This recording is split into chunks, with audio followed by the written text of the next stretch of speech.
So, want to know the secret to building a killer team? We're taking a deep dive into Google's quest to do just that, Project Aristotle. Yeah. And get this, what they found kind of blew their minds. Yeah, you could say that. Google, with all those brilliant minds, figured the best teams were, well, just packed with geniuses. Makes sense, right? Right. But Project Aristotle, their big study of, get this, 180 of their own teams, flipped the script on that whole idea. So what'd they find? What's the magic formula? Well, it wasn't about just cramming a bunch of Einsteins in a room and hoping for the best. Turns out there's this other thing, this kind of unexpected ingredient called psychological safety. Psychological safety. Okay, I'm listening. So, one of the project leads, Julia Rozovsky, she stumbles across this research by Amy Edmondson. It was like a light bulb moment. What does Edmondson find? Her research showed that the best teams, the ones that really knocked it out of the park, weren't just full of smart people. They had this underlying sense of, well, safety. Like you could speak your mind, throw out any idea, even the wacky ones, and not worry about getting shot down. Interesting. So it's not just about being smart. It's about feeling comfortable enough to actually use that brain power. Exactly. And that's what Rozovsky saw in her own experiences, too. This idea that teams thrive when people feel safe, to take risks, to be vulnerable, to say, hey, what about this crazy idea without the fear of judgment? Makes sense. But you'd think a team full of superstars wouldn't be afraid to share their ideas. You'd think, right. But here's the thing. Even geniuses get a little, hesitant when they're not sure if their ideas will be welcomed. Project Aristotle found that this fear of, I guess you could call it interpersonal risk taking, can really stifle a team's creativity. Interpersonal risk-taking.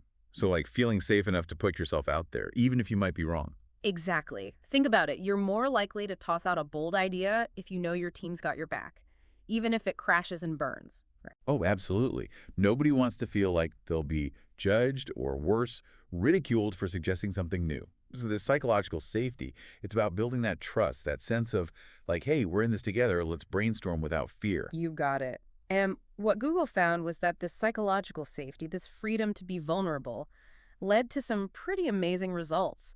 More innovation, better decisions, and ultimately more successful teams. So how they even measure this psychological safety thing? It's not like you can just, take someone's temperature and say, yep, you're psychologically safe. It's true, it's not as simple as that. See, Rozovsky, she'd picked up on these different vibes in teams back when she was at Yale. She was part of two study groups. Oh, this is interesting. What happened with the study groups? One group, even though it was full of really talented people, they just couldn't seem to, click. Hold on. So one group was like a well-oiled machine, and the other one, even with all that talent, just fell flat. What was the difference? Exactly. The other group, the one that clicked, they weren't necessarily all superstars, but they had this vibe, this sense of ease with each other. They were more, I don't know, more willing to toss ideas around, give each other feedback, that sort of thing. So the it factor was how they interacted, not just their individual skills. Right. They were, to put it simply, more psychologically safe. And it showed in their work. They were more productive, more successful as a group. It all kind of clicked for Rozovsky when she saw Edmondson's research. It was like, aha, that's what I was seeing. It finally had a name. It's amazing how those real-life experiences can shape how we think. But, okay, back to Google. So psychological safety, it sounds great and all, but did it actually affect how these teams performed at Google? Oh, absolutely. Big time. Google found that when team members felt psychologically safe, they were way more likely to fess up to mistakes. And here's the kicker that actually led to fewer errors in the long run. Wait, so admitting mistakes actually made them better. How's that work? Think about it. If someone messes up and they're too scared to say anything, that mistake is just going to fester. But if they feel safe owning up to it, the whole team learns from it, right?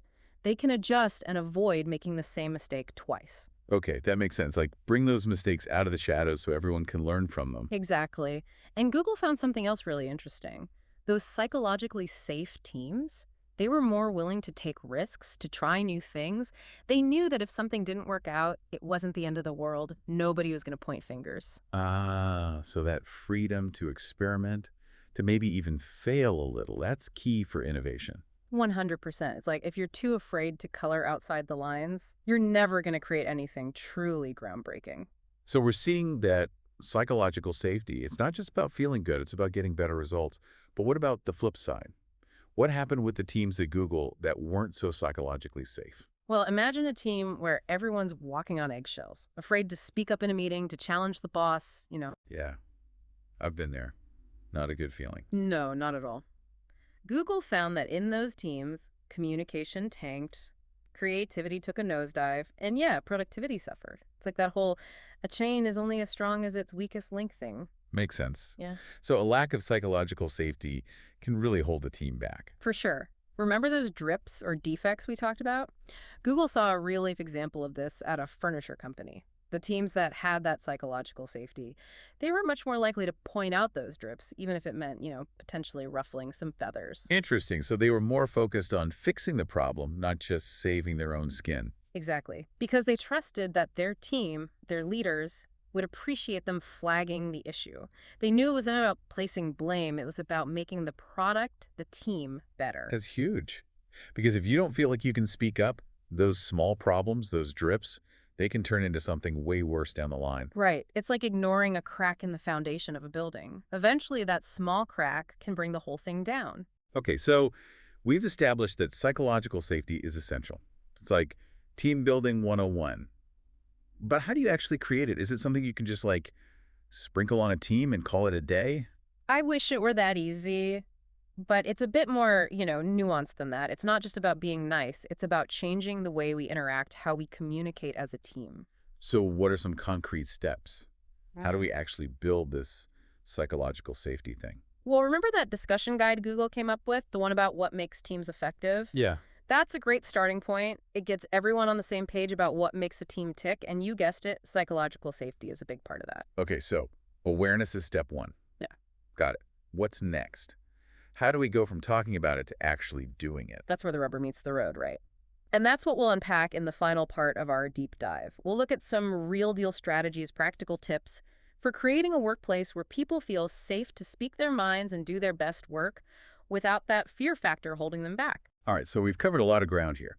Psychological safety, it's not just some fluffy concept. It's crucial for teams to actually perform well, to innovate, to solve problems. Exactly. It's the foundation for success, really. Okay, so how do we build it? What are the bricks and mortar of this psychological safety thing? Well, one powerful way is to reframe how we view mistakes. Instead of pointing fingers, what if we looked at them as learning opportunities? Interesting.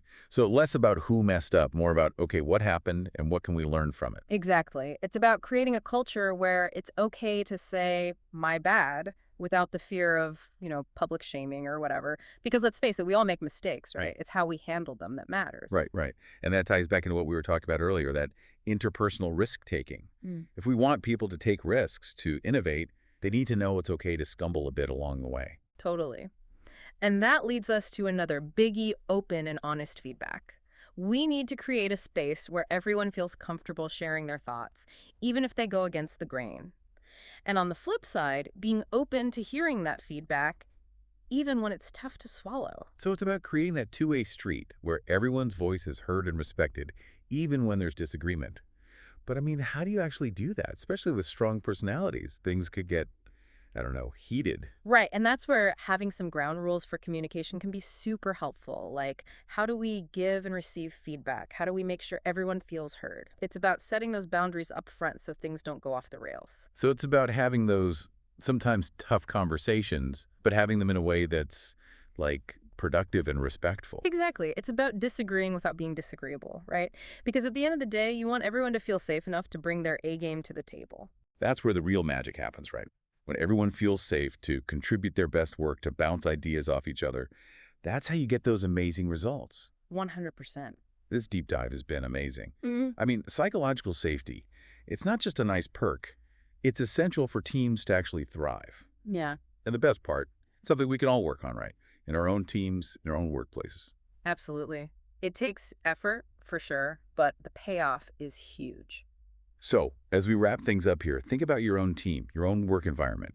How psychologically safe do you feel? How comfortable are you speaking up, sharing your ideas, even admitting when you don't have all the answers? It's something to think about. Because building that psychological safety, it's a journey, not a destination. And it's a journey worth taking. Thanks for joining us on The Deep Dive.